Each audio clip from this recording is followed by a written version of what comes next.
हे जगह मत लगुच ए वर्ष मुझे पूरी जापर कि तो रथ मुझे टाणी पारि जदि पारिबु मत क्षमा करदेबु रे।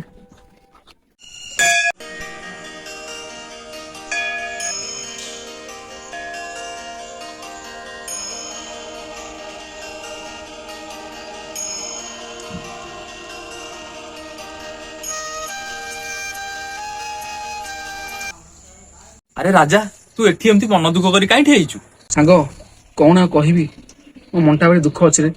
कौन तो मन दुख आज भली एते बड़ दिन आम रथ यात्रा एथर आम पुरी जीवान कि तू कौन मन दुख खटी चल जा।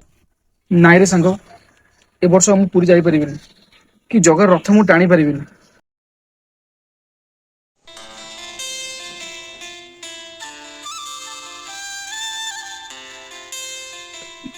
लोरी दीदी ए लोरी दीदी कौन होला काई एते बड़ पाटरे चिलौ अब तू एठी बसिछु मु तो बाहर चालाडे खोजी आसिली। काई कोन किछि काम अछि कि मो पाखरे?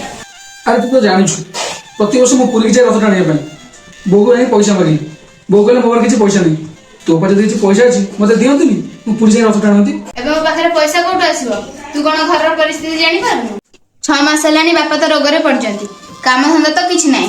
ए मासरे ट्यूशन पैसा जहा आसिला सब घर खर्च आ बापा को औषध रे पळेला आ पैसा कोठो अछि जे तते पुरी जिया पई देबी? तू सत्य कथा कहलु तो पर जमाए पैसा नहीं? अरे हां रे भाई नाही थिले को मते तो मना करथां। छाड़ ए वर्ष पुरी जाय रथ टाणिया स्वप्नटा मोर स्वप्न ही रही। तू गोटे काम कर एथरा हम गां रे रथ टाण दे। अरे थाउ थाउ तो से भाषण देबा किछि दरकार नहीं मु जाउछि।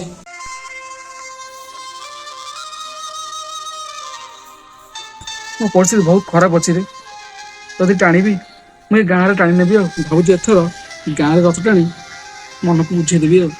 अरे राजू तू सीना गाँ रे रथ राणी तो मन को बुझे देबू किंतु तो आत्मा शांति होनी जगा बा सेठी बड़ दांड रे कोटी कोटी भक्त को अनै बसी आ तो पैसे गाँ रथ को आसीबो। जगार बोधे एथर इच्छा नहीं कि मु पुरी जाई रथ टाणी बोली। अरे तू जा कि न जा मु तो चलिली पुरी जगार रथ टाणीबाकू। जय जगन्नाथ।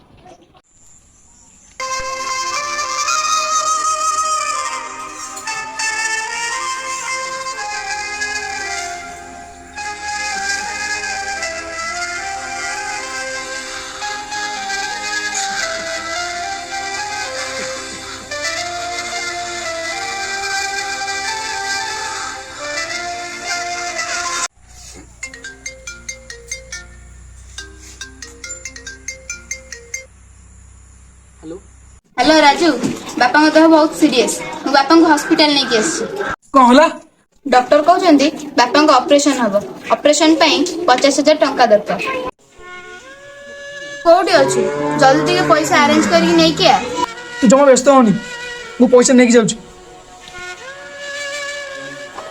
हे भगवान मु से मु कथा हेतिली हेले एते पैसा मु आनिबे कोठु एते गुडा पैसा मु अरेंज करबे कोठु ए प्रभु मत किसी बात देखाऊनी। हाँ राहुल राहुल ये परिस्थिति मत साहाଯ୍य कर पारिबो जाउछि राहुल पाखु जिबि।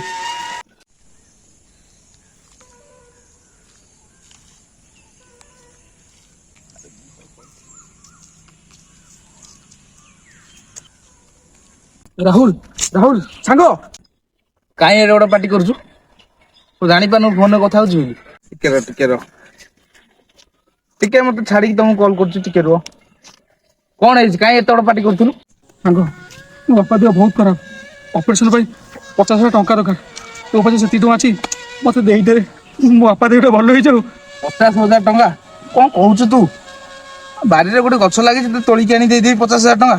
सांगो तुम जमा कौन रे मो तो हाथ धरुଛି मो बापा देह बहुत सीरियस तू जब मत साहय न करबो तले मत के साहय करबो कहलु ओ तो एक बार 6 वर्ष रे तू जदी कहबो मु तो गोटुली पड़बी तो जदी पैसा अछि मते देहि रे एटा जीवन मन कथा बापा भल हो जांती रे।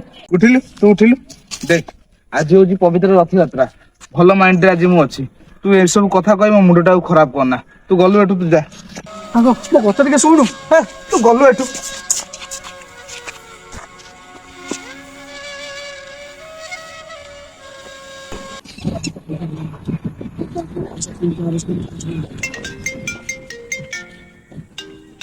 हेलो राजू तू कुआडे गलो जल्दी पैसा नहीं किया डॉक्टर बा ऑपरेशन करियो बोली अपेक्षा करचंदी।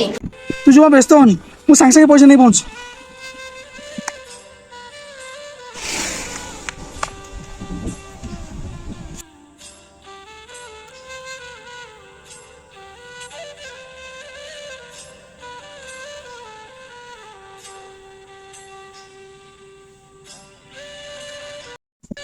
हे भगवान, ଲାଗୁଛି ମୁଁ ବାପାକୁ ବଞ୍ଚେଇ ପାରିବିନି। ପଇସା ମତେ ବି କୋଉଠି ହେଲାନି, କ'ଣ କରିବି? ବାପାକୁ ବଞ୍ଚେଇବା ପାଇଁ 50,000 ଟଙ୍କା ଦରକାର। ମୋ ପାଖରେ ମାତ୍ର 50 ଟଙ୍କା। ହେ ଭଗବାନ, ଇଏ ତୋର କି ପ୍ରକାର ପରୀକ୍ଷା?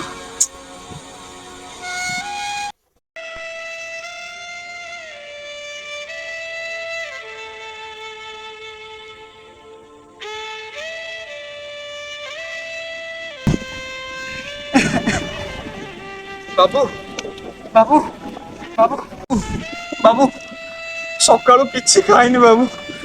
ଜଗନ୍ନାଥଙ୍କ ନାଁରେ ଟିକେ କିଛି ଦାନ କର। ଏ ଭିକାରୀ ଭାଇ, ସେ ଜଗାର ନାଁ ମୋ ଆଗରେ ଧରନି। କାହିଁକି ବାବୁ? ସେ ଜଗତର ନାଥ ଜଗନ୍ନାଥ, ସେ ଜଗା ଉପରେ ଆପଣଙ୍କର ଏତେ ରାଗ କଣ ପାଇଁ? ଆରେ ରାଗିବିନି ତ ଆଉ କ'ଣ କରିବି? ଛୋଟବେଳୁ ଆଜି ପର୍ଯ୍ୟନ୍ତ ମୋ ବାପାଙ୍କ ଠାରୁ ମୁଁ ତାକୁ ଅଧିକ ଭଲ ପାଇଛି। ପୁରୀ ଯାଇକି ରଥ ଟାଣିଛି। ଏଇ ଗୋଟେ ବର୍ଷ ମୁଁ ଯାଇପାରିଲିନି ବୋଲି ମୋ ବାପାଙ୍କ ଜୀବନ ସିଏ ସଙ୍କଟରେ ପକେଇଦେଲା। ଡକ୍ଟର କହୁଛନ୍ତି ବାପାଙ୍କ ଅପରେସନ ପାଇଁ 50,000 ଟଙ୍କା ଦରକାର। ଏତେ ପଇସା ମୁଁ କୋଉଠୁ ଆଣିବି? ସେ ଯଦି ସତରେ ଭଗବାନ, ତାହେଲେ ମୋ ଦୁଃଖ ତାକୁ ଦେଖାଯାଉନି କ'ଣ ପାଇଁ? ମୋ କଷ୍ଟ ତାକୁ ଜଣା ପଡୁନି କ'ଣ ପାଇଁ? ବାବୁ ଗୋଟେ କଥା କହିବି, ଖରାପ ଭାବିବେ। ଛୋଟ ପାଟିରେ ବଡ କଥା। ଆପଣ ଆଜି ପର୍ଯ୍ୟନ୍ତ ଜଗନ୍ନାଥଙ୍କୁ କେବେ ବୁଝିପାରିଲେ ନାହିଁ।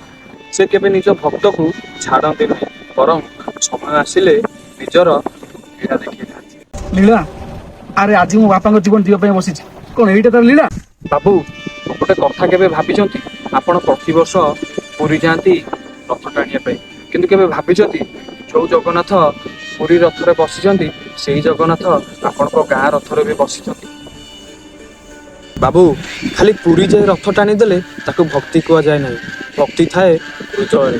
ଯେଉଁଠି ବିଶ୍ୱାସ ଅଛି, ଯେଉଁଠି ଦୟା ଅଛି, ସେଠି ମହାପ୍ରଭୁ ଜଗନ୍ନାଥ ଅଛନ୍ତି।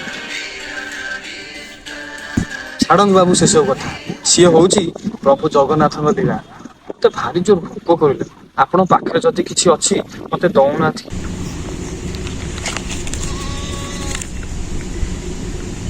ମୋ ପାଖରେ ଏଇ ଶେଷ 50 ଟଙ୍କା ନୋଟ୍ଟି ଅଛି। ମୋତେ ଲାଗୁଛି ଆପଣ ବହୁତ ଭୋକରେ ଅଛନ୍ତି।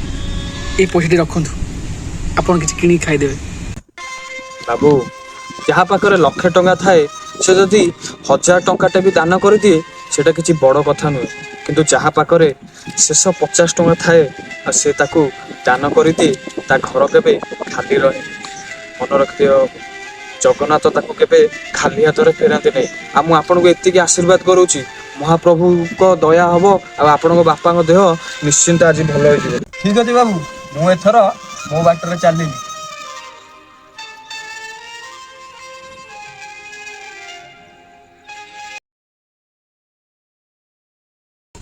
ପଇସା ପତ୍ର କେଉଁଠି ଆରେଞ୍ଜ ହେଲାନି, କ'ଣ କରିବି?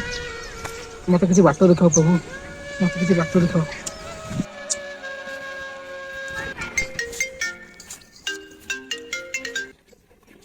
ହ୍ୟାଲୋ। ହ୍ୟାଲୋ ରାଜୁ, ଭଲ ହେଲା ତୁ ଠିକ୍ ଟାଇମ୍ରେ ପଇସା ଆଣି ପହଞ୍ଚେଇଦେଲୁ। ପଇସା? କେଉଁ ପଇସା? ମୁଁ ତ କିଛି ପଇସା ପଠେଇନି। ଆରେ ତୋ ସାଙ୍ଗ ଜଗା ଆସିଥିଲା ପା, ଅପରେସନ ପାଇଁ ପଇସା ଦେଇକି ଗଲା। ଜଗା? ମୋର ତ କେହି ସାଙ୍ଗ ଜଗା ନାହାନ୍ତି। ଆରେ ସିଏ ପା କହିଲେ ସେ ତୋ ପିଲାବେଳ ସାଙ୍ଗ ଜଗା ବୋଲି। ବାପାଙ୍କ ଅପରେସନ ସଫଳ ପୂର୍ବକ ହେଇଗଲା। ତୋର ଚିନ୍ତା କରିବା ଜମା ବି ଦରକାର ନାହିଁ। ବାପା ଏବେ ସମ୍ପୂର୍ଣ୍ଣ ଠିକ୍ ଅଛନ୍ତି।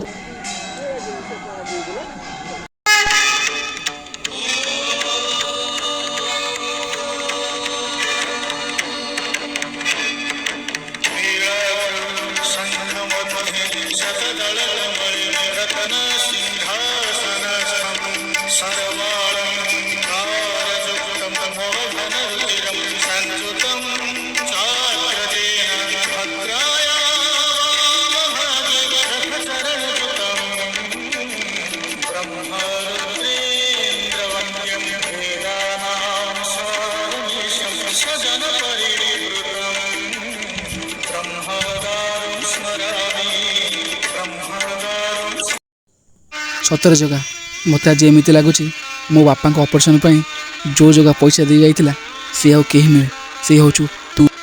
ଆଜି ସିନା ମୁଁ ପୁରୀ ଯାଇପାରିଲି ନାହିଁ, କିନ୍ତୁ ଗାଁ ରଥ ଟାଣିଲା ପରେ ଆଜି ମୋତେ ଏମିତି ଲାଗୁଛି ଯେମିତି ସତରେ ଜଗା ପୁରୀ ବଡ଼ଦାଣ୍ଡ ଛାଡ଼ି ଆଜି ମୋ ଗାଁ ରଥରେ ବସି ମୋତେ ଦେଖୁଛି।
ଆରେ ହି, ଏ ତ ସେଇ 50 ଟଙ୍କା ଯେଉଁଟାକୁ ମୁଁ ଭିକାରୀକି ଦେଇଥିଲି। କିନ୍ତୁ ଯାହା ପାଖରେ ଶେଷ 50 ଟଙ୍କା ଥାଏ ଆଉ ସେ ତାକୁ ଦାନ କରିଦିଏ, ତା ଘର କେବେ ଖାଲି ରହେ। ଭକ୍ତି ଥାଏ ହୃଦୟରେ, ଯେଉଁଠି ବିଶ୍ୱାସ ଅଛି, ଯେଉଁଠି ଦୟା ଅଛି, ସେଠି ମହାପ୍ରଭୁ ଜଗନ୍ନାଥ ଅଛନ୍ତି। ପ୍ରଭୁ,